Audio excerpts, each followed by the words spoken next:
네, 유튜브 뒷광고 얘기 더 해보겠습니다. 앞서 리포트를 보도한 신세아 기자가 나와 있습니다. 신 기자, 이거 뭐 쭉 들었는데 이거 사기죄에 해당하는 거 아닌가요? 네, 네티즌들의 반응이 지금 딱 그런 상황인데요. 네. 이제 사기로 번 돈 범죄 수익으로 다 뱉어내게 하고 네. 이제 형사 처벌을 해야 된다. 좀 이런 격한 반응들입니다. 네. 근데 결론부터 말씀드리자면 이 사기죄 성립 처벌은 좀 어렵다는 게 법조계의 대체적인 견해입니다. 왜 그런 건가요? 일단 사기죄를 규정한 형법 제347조 1항을 보면 사람을 기망해 재물의 교부를 받거나 재산상의 이익을 취득한 자는 10년 이하의 징역 또는 2천만 원 이하 벌금에 처한다고 되어 있습니다. 네. 이제 기망이라는 말은 이제 누구를 속인다라는 이런 뜻인데 네. 여기서 일단 기망은 좀 논외로 하더라도 네. 유명 유튜버들을 재물의 교부를 받거나 재산상의 이익을 취득한 자라고 이제 볼 수는 없다는 겁니다. 네. 시청자들이 유튜버들에 속아서 물건이나 제품을 샀다고 하더라도 네. 유튜버들에게 뭐 직접 돈을 준 게 아니기 때문에 네. 재물의 교부를 받거나 재산상 이득을 취한 경우에 해당하지 않기 때문입니다. 네. 이제 즉 광고주나 업체로부터 유튜버들이 돈을 받고 네. 돈을 안 받은 것처럼 시청자들을 속였다고 해도 이 형법 제347조 1항으로는 처벌할 수 없다는 결론에 도달하게 됩니다. 네. 뭐 사기죄 처벌 다른 조항은 더 없나요? 네, 형법에서 이 같은 조 2항은 네. 전항의 방법으로 제3자로 하여금 재물의 교부를 받게 하거나 재산상의 이익을 취득하게 한 때에도 전항의 형과 같다고 규정하고는 있습니다. 네. 이게 돈을 준 광고주나 업체의 물건을 구입했다면 네. 제3자가 재물의 교부를 받게 한 것으로 볼 수도 있지만 네. 이제 이 경우에는 기망행위가 있었는지를 좀 따져봐야 됩니다. 네. 이제 관련해서 우리 대법원은 이 사기죄 기망행위 성립에 대해서 네. 이 일반적인 상거래 관행과 신해성실 원칙에 비추어 봤을 때 이게 시인이 될 수 있는 정도라면 이 남을 속인 걸로 볼 수는 없다라는 입장을 취하고 네. 있습니다. 이제 그럼 여기서 돈을 받은 사실을 알리지 않은 것을 네. 이 시인할 수 없는 정도의 기망으로 볼 수 있겠냐 하는 게 좀 쟁점이 될 것 같은데요. 네. 근데 그 정도의 좀 적극적인 기망 행위로 보기는 어렵다라는 게 법조계의 판단입니다. 네. 원산지나 뭐 성능, 효능을 이제 허위로 적시를 한 것도 아니고 단순히 돈 받은 사실을 제대로 이제 고지하지 않은 것만으로는 이제 사기죄 처벌 가능성은 좀 어렵다는 게 법조계의 평가입니다. 네. 이거 뭐 광고 관련한 법안으로는 처벌할 수 없나요? 광고 관련한 것은 표시 네. 광고의 공정화에 관한 법률이라는 게 있습니다. 네.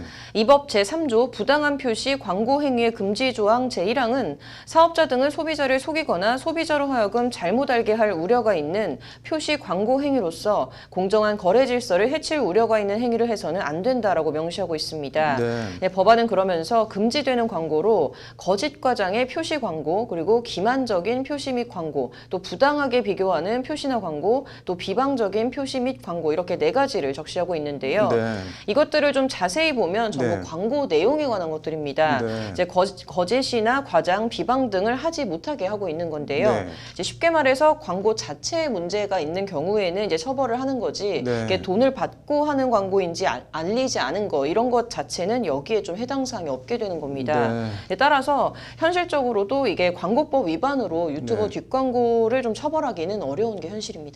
그럼 이거 뭐 어떻게 해야 하나요?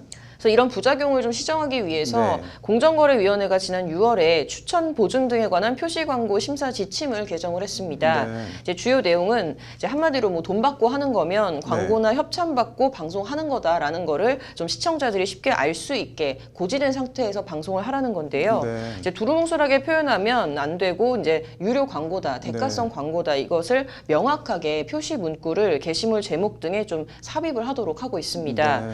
하지만 이게 그럼에도 좀 한계는 있습니다. 네. 이를 위반할 경우에 앞에서 언급한 것처럼 딱히 위반 행위를 좀 규율할 법안이 현재는 좀 미비해서 처벌이 어렵다는 점인데요. 네. 이게 다만 공정위가 구체적인 가이드라인을 제시하고 네. 이를 따르도록 한 만큼 이제 유명 유튜버들이 뭐 광고 방송인지 알려야 하는 걸 몰랐다, 네. 뭐 어디다 어떤 식으로 고지를 해야 되는지 몰랐다라는 이제 좀 피해가기는 좀 어려워진 만큼 네. 뒷광고 억제 효과는 좀 일정 부분 있을 것으로 보입니다. 그래서 해당 가이드라인은 네. 다음 달인 9월 1일부터 시행이 되게 됩니다. 네.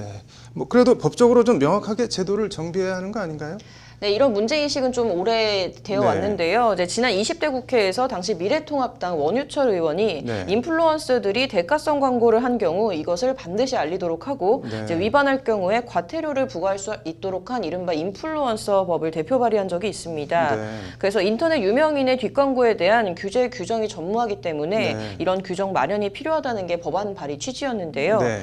그리고 또 소관상임위인 정무위에서 인터넷 유명인의 범주가 어디까지인지 그리고 네. 돈이나 협찬받은 사실을 밝히지 않은 경우 전부 처벌을 해야 하는지 등에 대한 논의가 좀 있었지만 네. 사실 별 진전을 보지 못하고 회기 만료로 자동 폐기가 됐습니다. 네. 그래서 제가 국회 의안정보 시스템을 검색해 보니까 네. 이제 21대 국회에선 아직 그런 관련 법안은 발의된 게 없고요. 네. 관련 법 발의가 필요하다는 지적은 있습니다. 네. 그래서 성공회대 최진봉 교수의 말을 한번 들어보시겠습니다. 네.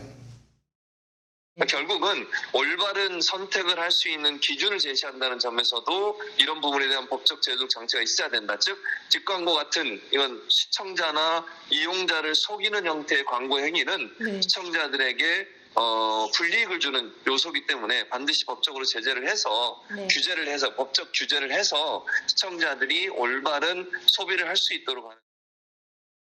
이제 최 교수는 법적인 제도 마련과는 또 별개로 네. 유명 유튜버들이 스스로 그 막강한 영향력에 걸맞게 행동을 해서 네. 이제 시청자들에게 신뢰를 훼손하는 행위를 해서는 안 된다라는 점도 아울러 강조를 했습니다. 뭐 인플루언서니 유튜브 뒷광고니 어쨌든 세상이 많이 바뀌긴 바뀐 것 같은데 세상이 바뀌었으면 그에 걸맞게 법 제도도 마련이 돼야 될 것 같네요. 오늘 잘 들었습니다.